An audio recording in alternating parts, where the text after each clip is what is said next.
The cargo vessel blocking the Suez Canal is set free. The disruptions cost billions of dollars in trade. So how long will it take for business to resume on one of the world's busiest shipping lanes? And can another mishap like this be avoided? This is Inside Story.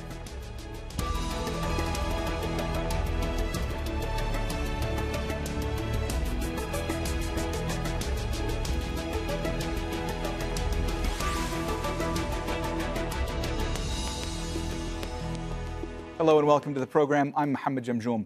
A major disruption to global trade is closer to being resolved. Salvage crews have refloated the Ever Given, a container ship that's been wedged across Egypt's Suez Canal for nearly a week. It created a major traffic jam on the main shipping route between Asia and Europe. Billions of dollars worth of trade has been lost. Experts are now trying to move the vessel so other ships and tankers can finally pass. Alexia O'Brien reports. Finally on the move, the Ever Given being towed down the Suez Canal after being stuck for almost a week. The celebrations began before dawn as the massive container ship was first partially refloated. Despite an international rescue effort, the vessel had been wedged across the waterway, which is one of the busiest in the world. Since Tuesday, dredgers and diggers have removed thousands of cubic metres of sand from underneath the ship. And a flotilla of tugboats has worked on dislodging it. It's forced tankers and cargo ships to queue at either end of the canal, delaying global trade. Each day that passes, there's about $7 to $8 billion worth of goods which would usually pass through the canal. So a week later, you're talking 45, 50 billion of delays, really, as much as anything. We will catch up on some of that, but there will be ongoing delays. It's hard to put a figure on it. And of course, some cargoes may have perished because they were time critical. There'll be, no doubt, some big insurance claims going in. The crisis is having an impact on Syria. The authorities are rationing fuel as supplies from Iran are stuck. Some vessels are carrying livestock, cotton from India for clothes, and auto parts from China. Well, we've got 20 containers on board, and the cargo ranging from vinyl flooring through to foodstuffs, pump parts. And of course, our clients are very concerned that they're not going to get their goods in time. She was due to arrive in Felixstowe this Good Friday, and I can't really see her arriving for at least another 7, maybe to 14 days. Experts say the blockage raises long-term questions about the canal's sustainability. I think what's happened is that container carriers have got larger quite rapidly. And so I think this particular accident was really waiting to happen. There's got to be a lot of head scratching and thinking, not only about making supply chains more resilient, but I'm sure that the Suez Canal Authority is having a good hard think as well about how to make the canal itself more robust. Despite the progress, the salvage company warns there are still challenges. And even with the Ever Given underway, canal authorities say it will take days for the backlog to clear. Alexia O'Brien for Inside Story.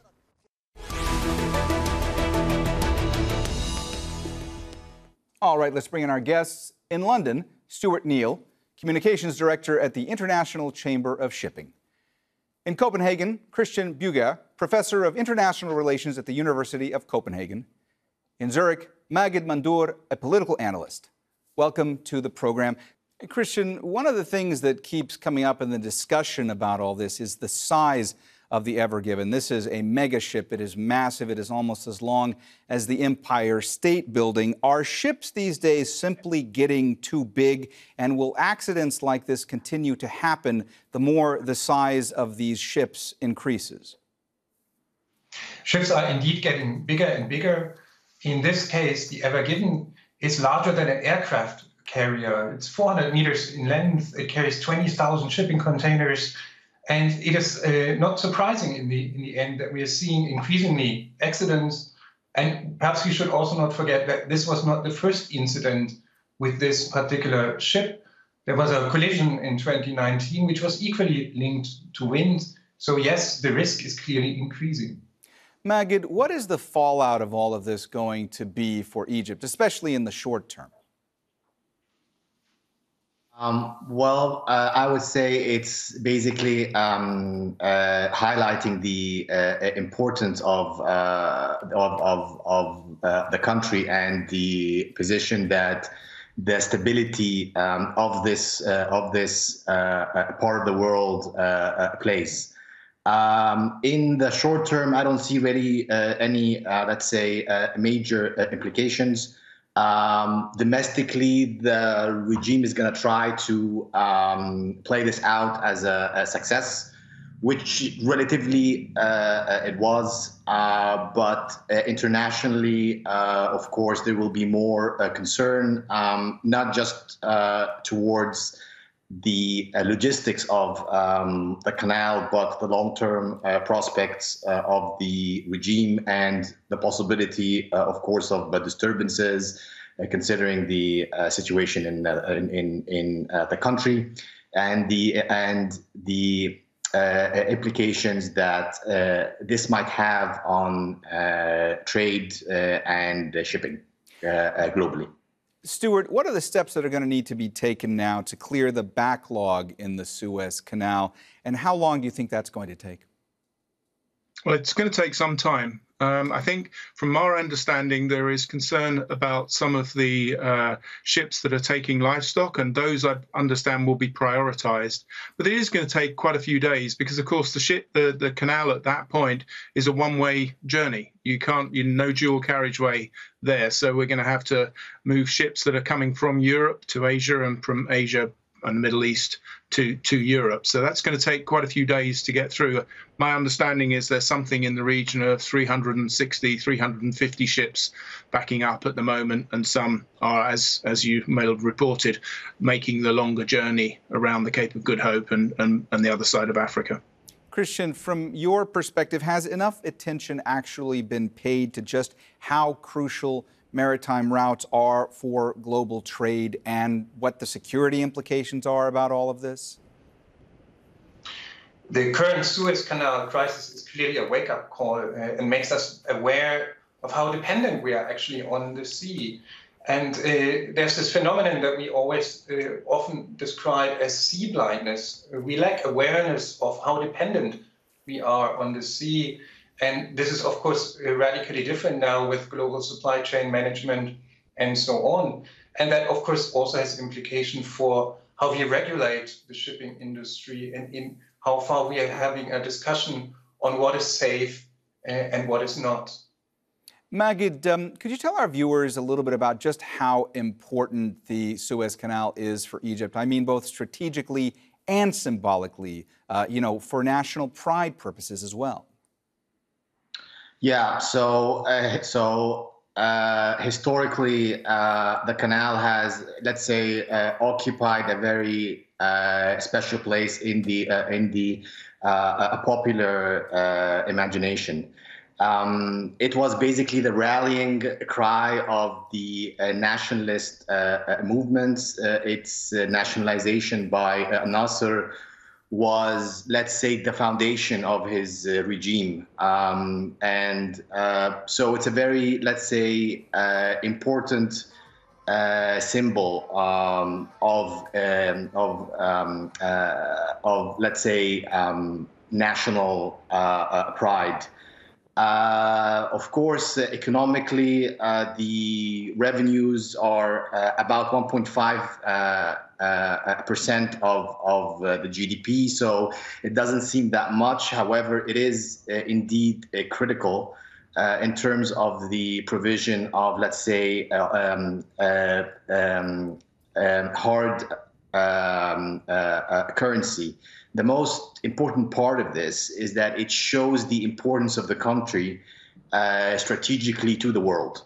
So if there are any blockages in the canal, the whole world will take notice. So in short, it is a very important canal historically and currently. Stuart, considering what happened, how are shipping companies looking toward how Egypt has handled what has occurred in the Suez Canal. Is there a lot of concern growing about continuing to use the Suez Canal? Are there discussions taking place among shipping company executives about trying to perhaps take other routes? Is that the Suez Canal is a key transit route for the shipping industry. We're talking about 12% of global shipping trade, and if you think that globally, about $14 trillion worth of product is shipped by the shipping industry per year. It is a key route because anything up to an additional 12 days of transit. If you have to go around the Africa. So I don't think it's that's an issue, because the reality is that the Suez Canal normally runs perfectly well, probably about 52 ships a day on average, well over 18,000 ships last year. So, it's not really, it's a short-term issue. We'll overcome this. The shipping industry is very resilient, and Christian's point about its sea blindness is probably because the shipping industry just gets on and does its job. Christian, from your perspective, what are the lessons that need to be learned from all of this for the shipping industry and for global trade going forward? Well, first of all, we have to see this in context, that this is about much more than short-term economic costs. It raises the question, what are actually the vulnerabilities of our current transport system? Are other routes equally vulnerable? What does the trend towards the mega container vessels actually imply for the safety of navigation in different parts of the world? And then what kind of public response do we actually need, both in terms of safety operations, but also in security operations? And let's not forget, there are also other vulnerabilities out there, and that ranges from piracy incidents in the Gulf of Guinea, for instance, then the spillover of the conflict in Yemen up until geopolitical tensions, as we can see it in particular in the Strait of Hormuz. So we literally need to see the global maritime transport system as a whole, and carefully assess what are the vulnerabilities and where is it up to the shipping industry to take care of it themselves, and when is it that actually the public, the state, governments needs to kick in. Magid, the Egyptian government expanded the Suez Canal in 2015. It's my understanding that it was a different part of the canal where the expansion happened, not where the Ever Given was stuck. From your point of view, is there now going to be a push to try to expand the Suez Canal further? And is that something that can even be done? I will be very surprised if there is, because the first expansion was basically built up as the basis for let's say, an economic revival. This again plays into the popular imagination of the canal. So the cost of the project was about 8 billion, with kind of expectations, or the government stated that they're expecting the revenues of the canal to double. In the domestic media, some very, let's say, outlandish figures were stated that were never achieved. So the increase in the revenues was really minimal. So from an economic return perspective, I don't really believe that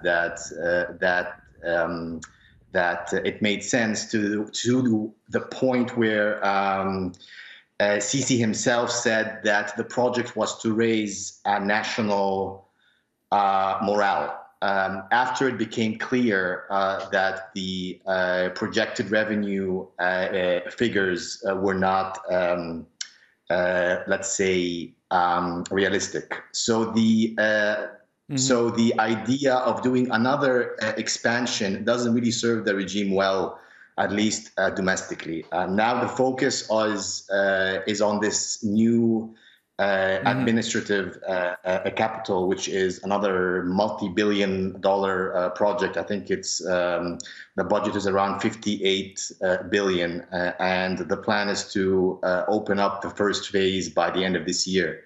So I don't really perceive that it would play well for the regime to do another project similar to that one. Stuart, a moment ago, Christian was talking about the lessons that ought to be learned by the shipping industry in the wake of what has occurred in the Suez Canal. Let me ask you, do you believe those lessons will be learned, or will it just go back to business as usual? No, I think the industry's got a fairly robust security regime, whether that's through the International Maritime Organization, which is the global regulator, part of the United Nations, right through to port state control and the requirements of an assessment of what happened in this instance. So we as an industry, very well regulated, very well focused on safety, because it's our prime requirement. So we will learn lessons. We need to learn lessons. And if there's anything that needs to be adapted and changed, that certainly would be incorporated into any of the arrangements going forward, be that regulation or operational requirements. Christian, when it comes to liability claims, who do you think ultimately is going to be held responsible for all of this? This one obviously will be one of the largest legal cases ever, and I very much look forward to follow this over the next years and if not decades. But let's not forget, we always also have to ask which of these responsibilities will lie with the shipping industry. Was there a problem with navigation? Was it largely linked to the winds? And what kind of accidents like this are predictable in the future? Let's not forget, it was not a particularly good year for shipping so far. We had 2 incidents of major container loss in January and February. And if we zoom even further out, last year we saw a major oil spill in Mauritius, but then also the Beirut disaster. And I think all of these are incidents that really call for more attention to how the shipping industry is regulated, but then also what are the good guys and the black sheep in that business. So these are the kind of questions that we need to ask, and not only now in the current crisis, but also more long-term in the future. Magid, a lot of analysts have said that what's really needed right now is a thorough and transparent investigation. And what I want to ask you is that something that's going to be possible, in Egypt right now?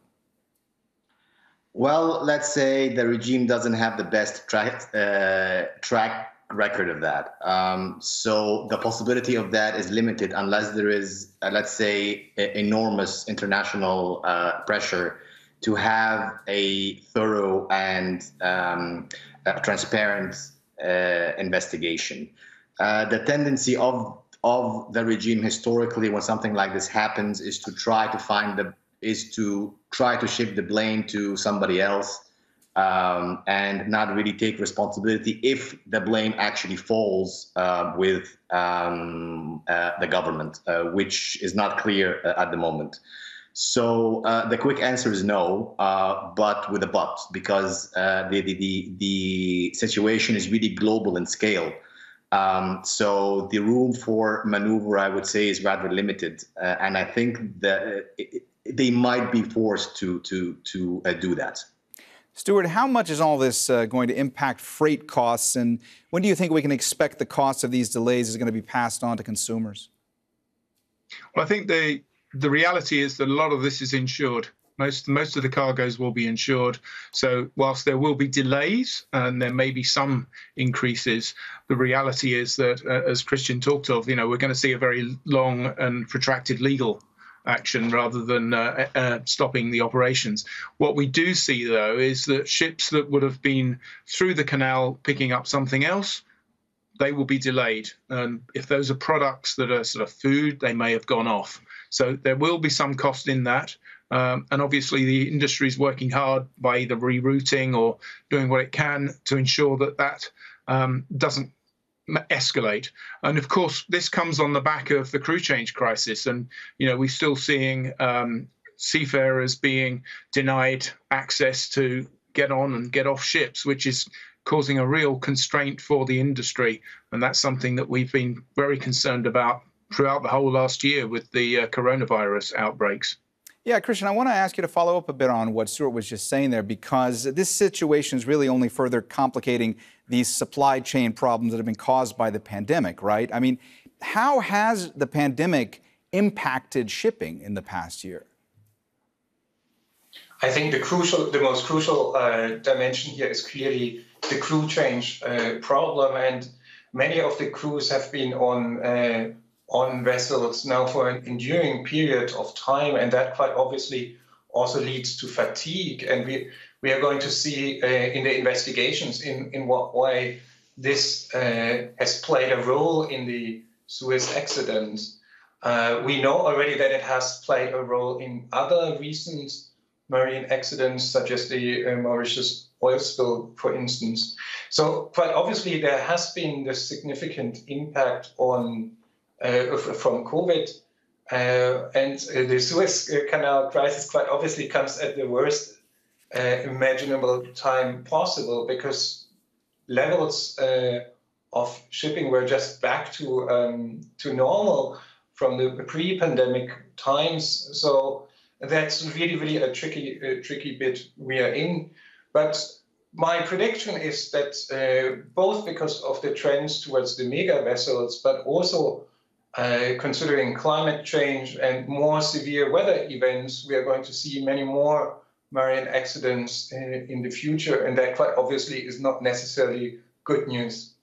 Magid, you said earlier that the Egyptian government is really sort of claiming success right now. I want to ask you if you think, from your vantage point, that shipping companies really believe that the canal is going to be fully operational soon, or are they moving ahead with contingency plans?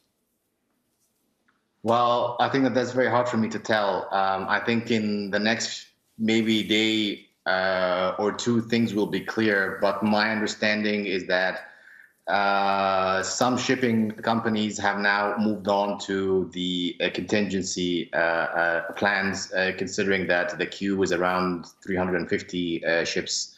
But I think, considering the capabilities available, the government did do a relatively good job in being able to free the ship. Stuart, what can be done to prevent this from happening again? Well, as I say, I think we need to learn the lessons. We do need to look at if there are any issues that were specific to this occasion. But the reality is that, 90%, nearly 90% of everything that you and I and everyone have, use, eat, food, cars, even the PPE that we're all needing at the moment, that gets transported by ship. So, the shipping industry globally has to carry on, and that's what it will do. All right, we've run out of time, so we're going to have to leave the conversation there. Thank you so much to all of our guests, Stuart Neal, Christian Bueger, and Magid Mandour. And thank you, too, for watching. You can see this and all of our previous programs again anytime by visiting our website, aljazeera.com. And for further discussion, go to our Facebook page. That's facebook.com/AJ Inside Story. You can also join the conversation on Twitter. Our handle is @AJ Inside Story. From me, Mohammed, Jamjoom, and the whole team here, bye for now.